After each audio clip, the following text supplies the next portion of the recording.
무엇이라고 생각합니까? 가장 듣고 싶어하는 말씀이 뭘까요? 내가 너를 사랑한다. 내가 너를 복주겠다. 다 좋은 말씀이죠. 그러나 이 모든 말씀을 한데 묶어서 가장 좋은 약속의 말씀을 꼽으라 그러면 내가 너와 함께 하노라는 말씀일 겁니다. 내가 너와 함께 하노라 이 말씀은 우리의 모든 구원까지도 포괄하는 가장 대표적인 하나님의 약속의 말씀이고요. 이 약속의 말씀은 성경 내내 계속되어집니다. 구약에 있는 많은 믿음의 사람들이 흔들릴 때마다 내가 너와 함께 하노라 말씀하였고, 신약에 와서 임마누엘, 하나님이 우리와 함께 하신다, 바로 예수 그리스도께서 우리 가운데 거하시는 것으로 하나님이 그 약속을 이루셨고, 또한 예수님 하늘로 승천하시고 나서 우리에게 성령님을 선물로 주셨는데 그 성령님이 내 안에 계심으로 인하여 오늘도 저와 여러분들이 하나님과 함께 동행하는 삶을 살고 있다는 사실을 잊지 마시기를 바랍니다. 여러분 마음속에 성령님이 계시지요? 그렇게 믿으십니까? 그렇다면 하나님이 지금도 여러분들과 함께 하시는 것이죠. 오늘 본문에 보면 창세기 39장 우리가 수요 예배 때마다 보고 있고, 지난 수요일에 38장까지를 보았고요. 오늘 39장은 주일 날 예배 함께 나누고자, 은혜를 나누고자 이렇게 말씀을 가지고 왔습니다. 이 요셉 이야기가 본격적으로 시작이 되는데, 이 요셉 이야기에서 요셉에게 가장 핵심적인 사건을 꼽으라 그러면 꿈꾸는 사건이 아니에요. 요셉이 꿈을 꾸고 그 꿈이 이루어졌다, 이것이 성경 요셉이 이야기에서 중요성이 아니고, 이것보다 더 핵심적으로 중요한 사건이 있는데 그건 뭐냐면 하나님이 요셉과 함께 하셨다는 것이에요. 하나님이 요셉과 함께 하셨다. 아브라함과 함께 하신 하나님, 이삭과 함께 하셨고, 야곱과 함께 하셨고, 요셉과 함께 하셔서 하나님께서 이스라엘을 향하신 뜻을 이루어 가셨다, 이 뜻입니다. 이게 바로 우리가 창세기 말씀을 내내 보면서 꼭 잊지 말고 기억해야 될 가장 중요한 핵심, 그러한 내용이 되겠습니다. 오늘 본문에도 보면 지금 하나님이 요셉과 함께 하셨다는 내용이 무려 4번이나 반복이 됩니다. 한번 찾아보죠. 2절에 보시면 여호와께서 요셉과 함께 하심으로 이렇게 되어 있죠. 자, 그 다음에 3절에도 보십시오. 39장 3절에 그의 주인이 여호와께서 그와 함께 하심을 보며 라고 되어 있습니다.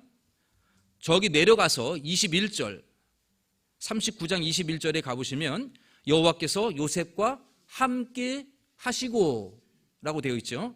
마지막 23절 말씀을 한번 보십시다. 23절 후반부에 보면 이는 여호와께서 요셉과 함께 하심이라.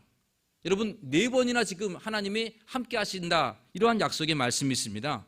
이처럼 하나님께서 요셉과 함께 하셔서 그를 통하여 이스라엘을 향하신 그 위대하신 계획들과 하나님의 뜻을 이루어 가십니다. 그리고 오늘날도 마찬가지예요. 하나님은 저와 여러분들 속에 성령님을 내주하게 하여 주셔서 우리와 함께 하심으로 말미암아 하나님께서 우리를 통하여 그 위대하신 하나님의 뜻을 이 땅에도 이루어가고 계심을 믿으시기를 바랍니다. 그렇다면 하나님이 함께하는 사람, 하나님이 함께하는 사람들에게는 어떠한 은혜가 임할까요? 하나님이 함께하는 사람, 그 사람에게 주시는 선한 열매 무엇이 있을까요? 우리가 오늘 말씀을 가지고 3가지를 함께 살펴보고자 합니다. 첫째, 하나님이 함께하는 사람은 형통합니다. 아멘이십니까? 하나님이 함께하는 사람은 형통합니다. 오늘 2절에도 보면 여호와께서 요셉과 함께 하심으로 그가 무엇가 된다 그랬죠? 형통한 자가 돼요. 3절에도요. 그의 주인이 여호와께서 그와 함께 하심을 보며 또 여호와께서 그의 범사에 뭐 하심을 보았다고요? 형통하게 하셨다. 그러니까 하나님이 함께하는 사람의 첫 번째 열매, 특징이 뭐냐? 형통하다는 거예요. 그런데 여러분 이 형통이라는 단어를 오해하면 안 됩니다. 형통은 내가 뭐든지 다 잘 풀린다, 내 뜻대로 잘 된다, 이 뜻이 아니에요. 여기에 나오는 형통이라고 하는 단어는 좀 다른 뜻이 있습니다.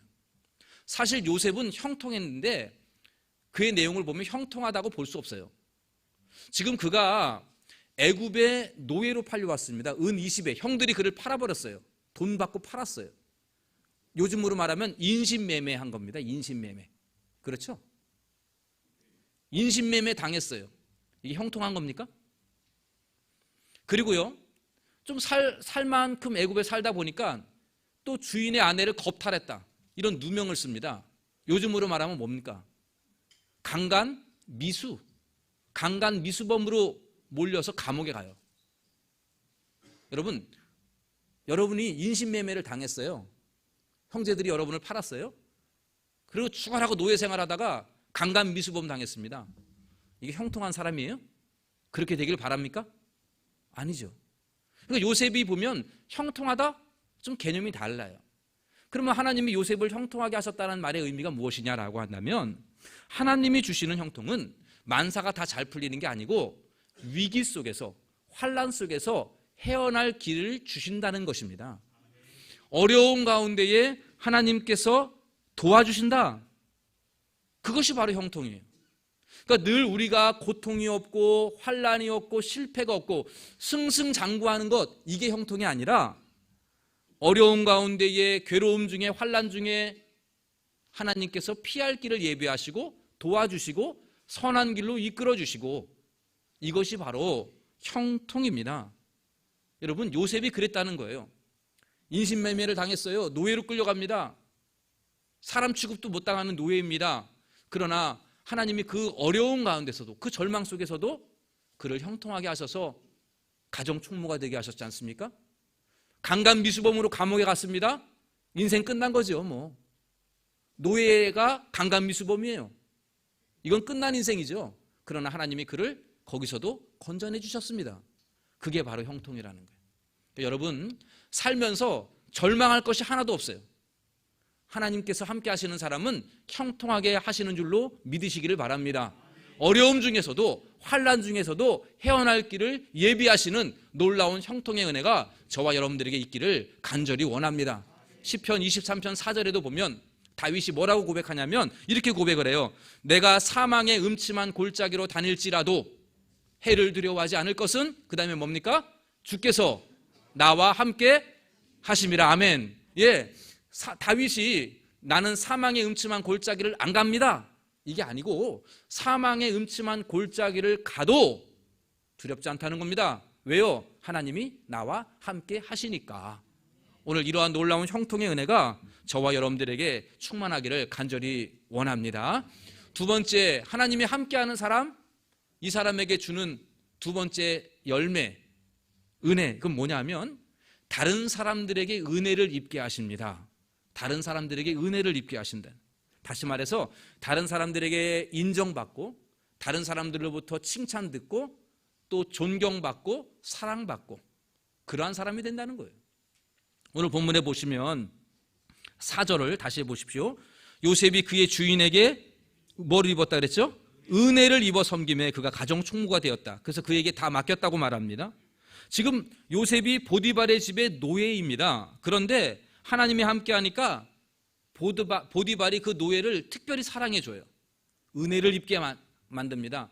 하찮은 허드렛이라는 고생 직사하게 하는 노예가 아니라 그 애를 은혜, 그러니까 다시 말해 신뢰를 받고 인정을 받고 사랑을 받아서 그에게 자기의 모든 재산을 다 맡겨버렸어요. 그러니까 은혜를 입은 거죠. 또한 여러분 21절에 내려가 보셔도 마찬가지예요. 감옥에 있을 때예요. 감옥에 있을 때에 21절에 여호와께서 요셉과 함께 하시고 그에게 인자를 더하사 간수장에게 뭘 받게 하셨다고요? 은혜를 받게 하셨다. 간수장에게도 은혜를 받게 하셨어요. 간수장이 함부로 안 해요. 인정해주고 사랑해주고 특별 대우해주는 겁니다. 그래서 모든 감옥의 일들을 다 맡아서 일할 수 있도록 그렇게 했다는 거죠. 이처럼 하나님이 함께하는 사람은 다른 사람들로부터 사랑받습니다. 인정받습니다. 존경받습니다. 이 놀라운 은혜가 우리 모두에게 있게 되기를 간절히 원합니다. 특별히 우리가 우리의 자녀들, 다음 세대를 놓고 기도할 때에 그거죠. 우리의 다음 세대가, 우리의 자녀들이 하나님으로부터 사랑받고 사람들에게도 사랑을 받고, 우리 예수님이 그랬잖아요. 하나님에게 사랑받고 사람들에게도 사랑받고, 이런 것처럼 우리의 다음 세대가 그랬으면 좋겠어요. 이 세상에서 하나님으로부터 사랑받고 다른 사람들로부터 인정받고 사랑받는 다음 세대, 그러한 다음 세대가 되기를 간절히 원합니다. 하나님이 함께하는 사람들에게는 이러한 놀라운 은혜가 임한다는 것이죠. 마지막 한 가지 더, 하나님이 함께하는 사람, 어떠한 은혜, 어떠한 열매가 임하는가라고 했을 때는 이 세상에 복의 통로가 되게 하십니다. 복의 통로. 5절의 말씀을 보십시오. 그가 요셉에게 자기의 집과 그의 모든 소유를 주관하게 한 때부터 여호와께서 요셉을 위하여 그 애굽 사람의 집에 복을 내리심으로 여호와의 복이 그의 집과 밭에 있는 모든 소유에 미친지라. 무슨 말입니까? 하나님이 요셉과 함께 하니까 하나님이 요셉을 통해서 누구에게 복을 준 겁니까? 주인의 집에, 보디발의 집에 복을 받았어요. 여호와께서 요셉을 위하여 애굽 사람의 집에 복을 내리심으로, 요셉을 위하여 애굽 사람의 집에 복을 내리심으로, 다시 번역을 하면 요셉 때문에 애굽 사람의 집이 복을 받았다, 이 뜻입니다. 요셉을 사서 가정축물을 세웠더니 그 집이 복을 받는 거예요. 그러니까 복의 통로가 되는 것이죠. 더 나아가서요, 감옥에 가서도 마찬가지예요. 간수장이 복을 받아요. 하나도 염려할 게 없는 거예요. 이 요셉이 하나님이 함께 하니까 간수장도 복을 받아요. 더 크게는요, 애굽이 복을 받습니다. 애굽의 국무총리가 되잖아요. 그래서 흉년 때 애굽을 다스립니다. 그래서 흉년을 잘 넘어가요. 그러니까는 애굽이 복을 받은 이유, 요셉 때문이죠. 그러니까 여러분, 하나님이 함께하는 요셉은 복덩이에요. 복덩이. 하나님이 함께하는 사람은 복덩이가 되는 줄로 믿으시기를 바랍니다. 우리 옆에 있는 분에게 그렇게 인사하십시오. 당신은 복덩이입니다. 네. 이걸 좋은 말로 말하면 복의 통로입니다, 이 뜻인데, 복덩이라는 거예요. 요셉으로 인해서 보디발의 집이, 감옥이, 더 나아가 애굽이 복을 받는 거죠. 하나님께서 창세기 12장에 아브라함에게 이렇게 약속하셨어요. 부르시면서 땅의 모든 족속이 너로 말미암아 복을 얻을 것이라. 너는 복이 될지라. 옛날 성경에는 너는 복의 근원이 될지라. 아브라함이 복이에요. 그래서 그가 가는 곳이 복을 받고 그 사람을 통해서 다른 사람 민족들이 복을 받는다는 겁니다. 여러분, 나 때문에 다른 사람이 복을 받는다, 이 얼마나 가슴 벅찬 일입니까? 원래 내가 복이 있는 사람이라서가 아니에요. 여러분들 스스로가 복덩이로 태어나서 복이 있는 게 아니고 하나님이 여러분들과 함께 하니까 하나님의 복이 나를 통해서 다른 사람들에게 흘러가는 것이죠. 그게 바로 복덩이의 사람이에요. 복의 통로의 사람입니다. 바라기는 우리 동대문 중앙교회 모든 성도님들이 늘 하나님이 함께 계심으로 여러분들로 인해서 다른 사람이 복을 받기를 원합니다. 여러분을 인해서 배우자가 복을 받기를 원합니다. 여러분을 인해서 자녀들이 복을 받고, 여러분을 인해서 가정이 복을 받고. 왜 아멘이 자꾸 적어들어요? 다시, 여러분으로 인해서 배우자가 복을 받고, 자녀가 복을 받고, 가정이 복을 받고, 친척들이 복을 받고, 친구들이 복을 받고, 이웃이 복을 받고, 직장이 복을 받고, 교회가 복을 받고. 신났죠? 이 나라가 복을 받는 놀라운 은혜가 있게 되기를 간절히 축원합니다. 여러분, 나만 복받고 살아가는 거, 그거는 그리스도인의 자세가 아니죠. 나를 통해서 다른 사람이 복을 받는 거죠. 하나님이 나와 함께 하시면 하나님은 나를 통해서 다른 사람들에게 복을 주신다라고 말씀하고 있습니다. 요셉이 그런 삶을 살았습니다. 이러한 놀라운 은혜가 우리 모두에게 있게 되기를 간절히 소원합니다. 말씀을 정리해 보겠습니다. 오늘 우리가 이 요셉의 이야기를 잠시 살피면서 하나님이 함께하는 사람, 얼마나 큰 은혜가 임하는가를 살펴보았습니다. 하나님이 함께하는 사람은 첫 번째, 형통하다 그랬습니다. 아무런 환난이 없는 게 아니에요. 모든 사람에게는 환난이 임합니다. 그러나 그 환난 가운데 하나님께서 형통으로 역사하신다는 거예요. 절망이 있을 수 없습니다. 하나님은 모든 환난을 선으로 바꿔내시는 줄로 믿으시기를 바랍니다. 요셉은 노예였지만 가정총무가 되었습니다. 요셉은 죄인이었지만 재반 사무를 맡았습니다. 그리고 나중에 애굽의 총리가 되었습니다. 하나님은 지금 우리 가운데 많은 환난을 겪고 고통 가운데 있지만 그 모든 것을 변하여 형통케 하시는 은혜가 저와 여러분들에게 있게 되기를 간절히 소원합니다. 하나님이 함께하는 사람은 다른 사람들에게 은혜를 받는다, 인정을 받는다, 칭찬듣는다라고 말씀했습니다. 여러분, 다른 사람들로부터 사랑받고 인정받고 칭찬받는 거 얼마나 귀한 복인지 모릅니다. 다른 사람이 나를 인정해 준다는 거 얼마나 귀한 일인지 몰라요. 다른 사람들로부터 은혜 받는, 은혜 입는 우리 모두가 되기를 간절히 소원합니다. 나만 은혜 받을 수 없죠. 세 번째, 하나님이 함께하는 사람은 다른 사람에게도 복이 돼요. 다른 사람의 복의 통로가 된다라고 말씀하고 있습니다. 여러분들을 통해서 하나님께서 복을 주변 사람들에게 흘려 보내주실 줄로 믿습니다. 여러분이 있는 곳이 복이 될 줄로 믿으시기를 바랍니다. 하나님이 나와 함께하기 때문에 가능한 일이죠. 이 놀라운 은혜 우리가 오늘 기억하면서 여러분 한 가지 이 말씀은 꼭 기억하셔야 됩니다. 무엇이냐 하면 내가 이 놀라운 형통의 은혜, 사람들로부터 은혜 받고 또한 복의 통로로 쓰임받게 되는 이 귀한 축복은 어떻게 임하느냐? 하나님이 나와 함께하는 것을 잊지 않는 거예요. 여러분 이 말씀을 꼭 기억하십시오. 하나님이 지금 여러분들과 함께 하심을 잊지 마시기 바랍니다. 여러분들 안에 계시는 하나님을 결코 잊지 마시기를 바랍니다. 우리는 하나님 안 보인다고 자꾸 하나님을 잊고 살아요. 하나님이 나를 모르는 것처럼 생각합니다. 내가 하나님의 눈을 숨길 수 있을 것이다 라고 생각을 해요. 다른 사람의 눈을 속일 수는 있어도 하나님을 속일 수는 없어요. 왜요? 하나님이 나와 함께 하고 계시니까. 하나님은 여러분들의 마음속을 다 꿰뚫 알고 계시죠. 다른 사람들은 여러분들의 생각들을 알지 못합니다. 그러나 하나님이 여러분들과 함께 가시기에 다 아시는 거죠. 오늘 본문의 요셉도 그랬습니다. 보디발의 아내가 요셉을 계속 유혹하죠. 계속 유혹합니다. 잘생겼다 그랬으니까. 이 오늘 본문 6절에 보면 요셉의 용모가 빼어나고 아름다웠다 이 말은요 아주 외모적으로 건장했다 이 뜻이에요. 그러니까 아마 유혹을 자꾸 하는 거예요. 어느 날 아무도 없어요. 둘만 있습니다. 한 방에 이 아내가 또 유혹을 하는 거예요. 그때 요셉이 어떻게 합니까? 단호하게 뿌리치죠. 그래서 여러분 9절 말씀해 보시면 내려가 9절에 이렇게 되어 있어요. 우리 같이 한번 읽어봅시다. 이 집에는 나보다 큰 이가 없으며 주인이 아무것도 내게